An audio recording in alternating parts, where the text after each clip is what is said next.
waxaa jira gobolada Soomaaliland ee waqooyi gobolada la yiraahdo SSC oo 15 sano u dagaalamay xornimadooda kuma xusna meesha masiirkoodana in la dilaalo oo cid kale ka hadasho qodobkaasna halkaas waxaan rabnaa in gabi ahaanba laga saaro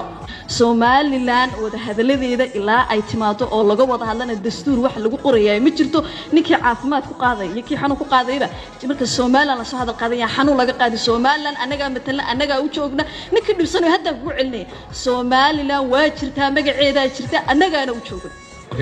yaa la yiraahdaa waa kuwa gobolada la yiraahdaa gobolada waqooyiga Soomaaliland cid isla galba jirta maxaa meesha u soo daraysaa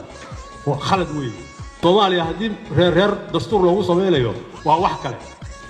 waxaan leeyahay waxoogaa yar isriixii xeebayahan dagaalkeenii ka jira halkan keenaysaa Soomaaliland waxay ku eg tahay waa dalkii 1926 Juun qaatay xornimada Soomaalida koonfureed la midoobay xuduudiisu waa kaas waxaan isleeyahay labadeennaba saas inoo ku badinaysaa inaan koonfurta wada hadal la galno ayay labadeennaba inoo ku badinaysaa waxaan moodayay baarlamaanka halkan fadhiya inuu u fadhiyo midnimada Soomaaliya inuu ku ilaaliyo Soomaaliya oo dhan inuu wada matalaayaan moodayay waxaan moodayay gudoomiye Cabdi Xaashi inuu sanahay nin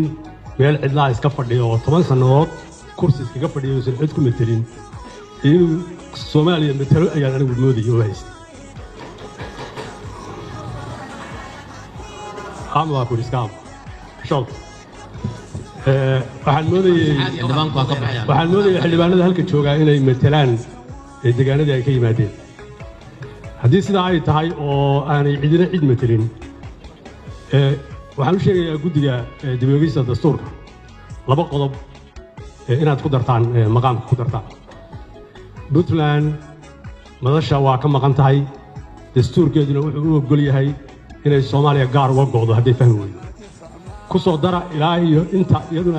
ay ka soo qayb galayso wax haftii inaan loo qaadi karin waxaa kaloo ku soo dartaan gobolada SSC Khaatuma la yiraahdo oo iyana gobolada Soomaaliyeed oo kala ah ku soo dara iyagana ilaa inta haftii laga qaadayo inaan dastuurku dhaqan galayn waana maasantii ummadeen oo dhan aan daawanaysaa wax arrimo siyaasadeed ah wax deegaan gaar ah ka jiro waxaas dhan ugu mahadlayno idinku aad u mahadsan wixii hadda la hadlay waa la hadlay meeshaas aan ugu gudubnay waxaan isku ognahay wanaag ummadda Soomaaliyeed iyo dastuur samaynteedii aan u fadhinaa